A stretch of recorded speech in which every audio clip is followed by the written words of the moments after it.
The battle over bingo could come to a head this week in the Alabama State Senate. Some lawmakers want voters to have the final say on the issue.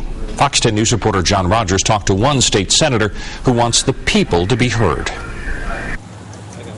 Senator Roger Bedford says bingo raids over the last few weeks have left around 6,000 people out of work.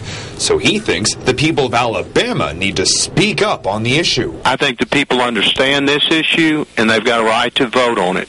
If they vote it in, I want to see that we limit gambling, we tax it heavily, and we regulate it strongly. Senate Bill 380 is a constitutional amendment that would allow electronic bingo machines in 10 different locations across the state, including Mobile Greyhound Park.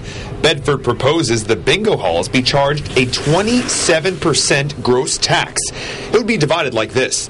20% would go to the state budget, with much of it going to education and Medicaid. 5% would go to counties that don't have amendments allowing bingo, and the remaining 2% would go to schools and counties where bingo is played.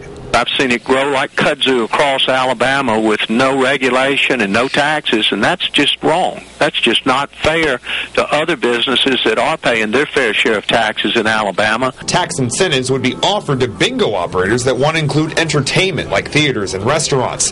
These halls would be regulated by a state gaming commission, and Bedford is hopeful he can muster up the 21 votes needed to pass this bill. In Mobile, John Rogers, Fox 10 News.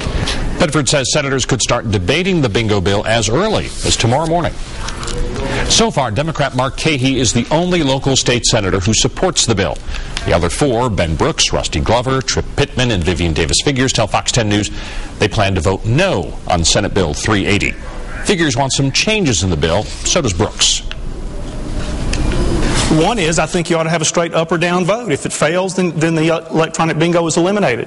I think you ought to have statewide bids on the casinos if we're going to do this, not just authorize folks to come in as it currently stands.